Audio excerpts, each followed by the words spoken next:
pero durante todo el año 2009 el Banco Central se mantuvo haciendo política monetaria expansiva, es decir, reduciendo su tasa de interés, que es lo que todos los agentes económicos a principios de 2009 demandaban, de que el costo del dinero fuera más barato para poder aumentar su demanda de crédito. Eso hizo el Banco Central. De la cartera de crédito. Exactamente, que eso fue una de las razones por la que esa liberación de recursos y la reducción del encaje legal y la liberación de recursos del encaje fueron los que permitieron que este crecimiento que hubo en sectores que muchas veces estaban desatendidos en términos de crédito, como la microempresa, el sector agrícola, tuvieran acceso a financiamiento. Ahora, ¿qué pasa? Durante este año, el Banco Central entendió que esta situación internacional no iba a mejorar de la noche a la mañana, por lo tanto mantuvo el impulso monetario, la expansión de su política monetaria a través de una tasa de interés baja. Pero ¿qué pasa? Nosotros sabemos que el incremento de la actividad económica eventualmente iba a presionarte, te iba a generar algunas presiones inflacionarias y sobre todo que en términos de cómo debe manejarse un Banco Central no debe ver solo las presiones inflacionarias en el día de hoy, que en este momento son muy bajas, sino las presiones inflacionarias que generaría todo este impulso de mayor demanda interna en principios del año que viene. Y como Luis bien decía, el tema cambiario resultaba un tema importante por el hecho de que cuando tú tienes una economía en crecimiento con una gran demanda por importaciones en su proceso productivo, no solo por el tema petrolero, sino importaciones en general, pues eso te genera una presión cambiaria que el Banco Central ha sabido manejar de una manera muy adecuada, por el hecho de que, si los amigos me permiten presentarles una gráfica en la que tenemos la depreciación o apreciación de la tasa de cambio, una gráfica que hemos presentado aquí en varias ocasiones. Pero vamos a pedir la próxima. Que es exactamente, misma. En esta gráfica que la hemos presentado en otras ocasiones aquí, en Agenda Económica, los países que están por debajo del eje horizontal son países que han experimentado una depreciación de su tasa de cambio. Y países que están por encima del eje horizontal son países que se han apreciado. En este caso, los países que se han apreciado son países que han perdido competitividad en el actual entorno.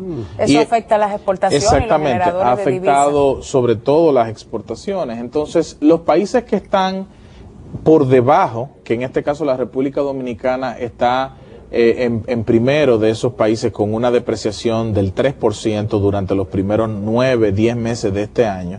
Eso implica que en un ambiente tan incierto, el Banco Central ha podido manejar una política cambiaria coherente, que incluso ese 3% está por debajo de la tasa de inflación. Es una tasa de depreciación que le ha permitido al Banco Central mantener las expectativas de los agentes económicos y que la gente siga invirtiendo en la República Dominicana por ver cómo la estabilidad cambiaria ha favorecido las perspectivas y la estabilidad macroeconómica en general.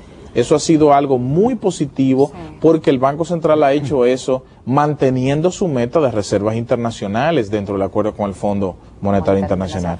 Eso ha sido muy importante. Pero tú dijiste, Fran, también que en ese análisis de la ejecución de la política monetaria mirando hacia adelante para corregir potenciales desviaciones del año próximo, en lo que podrían ser las metas inflacionarias, hubo un cambio de inflexión muy neutral y muy gradual que quisiéramos que tú lo explicaras. Esa es la decisión más reciente que tomó el Banco Central.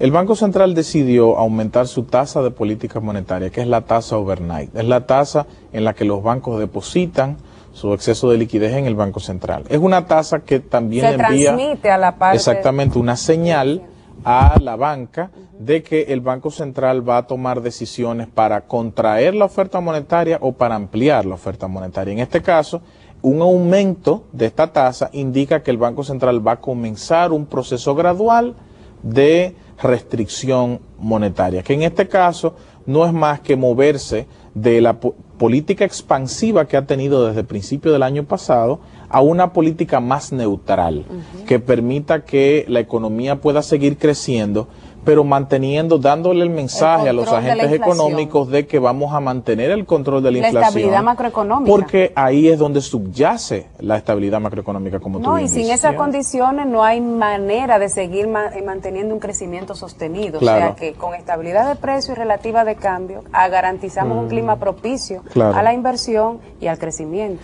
Esto es consono con lo que decía el gobernador del Banco Central en relación con la estabilidad de la tasa de cambio. Lo que el gobernador aquí está haciendo es utilizando los instrumentos de la política monetaria para evitar que se genere alguna inflación, alguna presión sobre el tipo de cambio como resultado del desenvolvimiento hacia arriba de la economía dominicana. Y esto hay que verlo como una medida previsora de las autoridades monetarias, como siempre lo han hecho. Es decir, las autoridades siempre han estado a la vanguardia haciendo o tomando medidas previsoras en función de cómo viene el desempeño de la economía. Cuando ha tenido que aplicar una política monetaria restrictiva frente a una situación de dinámica económica que demanda, ¿no?, que cierto control del desenvolvimiento de la economía, lo ha hecho. Pero cuando ha tenido que hacer lo contrario, también lo ha hecho, y lo más importante es que lo ha hecho a tiempo, no ha esperado que el problema llegue y tome cuerpo para tomar la decisión, sino que lo ha hecho previsoramente. Esta decisión de las autoridades de mover un poco hacia arriba la tasa de interés es simplemente una política previsora sobre lo que debe ser el comportamiento del tipo de cambio en los próximos meses. Incluso, Luis, lo que tú has dicho tiene tanta importancia por el hecho de que en el ambiente internacional en que estamos y las perspectivas que se tienen para el año que viene, es muy importante tomar decisiones previsoras. Porque si el Banco Central no toma las decisiones hoy, puede comenzar a tener presiones inflacionarias a través de un aumento de la tasa de cambio incluso, si no lo hiciera en el año que viene. Lo que quiere decir que estas medidas de ahora garantizan que en el próximo año nosotros podamos mantener el clima de estabilidad y cumplir nuestras metas, tanto de inflación como de crecimiento dentro del acuerdo con el fondo. Y precisamente una de las noticias del discurso fue que se aprobó ese mismo día la carta de intención, y queríamos que tú nos analizaras en términos del cumplimiento tanto del aspecto fiscal como monetario y las distintas condiciones en esta carta de intención. Mira, una de las principales noticias, como tú bien dices, fue la aprobación de la carta de intención. Finalmente fue sometida al directorio del fondo, fue aprobada sin mayores inconvenientes, y esto es una demostración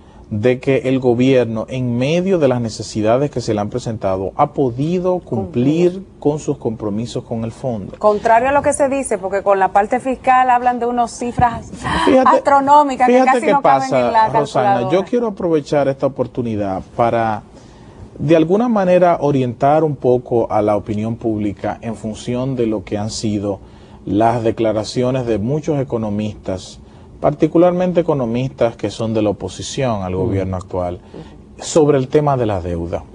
El gobierno cumplió con bastante holgura, tanto en su déficit del gobierno central, que cumplió con una holgura de 4.600 millones. Repite eso despacito, Frank. ¿Cumplió una holgura con una holgura de 4.600 millones. Exacto. Y cumplió con una holgura de más de 7.000 millones en el déficit consolidado. O sea, es algo que a veces yo no entiendo cuál es, como economista. Y eso fue verificado por los técnicos del Fondo Monetario. Claro, porque si no, no hubieran aprobado la carta de intención, tan sencillo como eso. A veces yo no entiendo por qué economistas dominicanos se prestan a permanentemente dar este tipo de declaraciones que le hacen daño al país. Yo entiendo que hay cosas que nosotros debemos despolitizar, y una de ellas es el análisis económico, porque a la larga lo que estamos es desinformando a los agentes económicos, creando la gente se llena de incertidumbre y todos vamos a sufrir en el país. Pero incluso yo quiero, y vamos a seguir hablando de este tema, sobre todo después de la pausa, pero quisiera volver a repetir que en la parte fiscal el gobierno cumplió sin mayores contratiempos. Así es, vamos a una pausa y regresamos.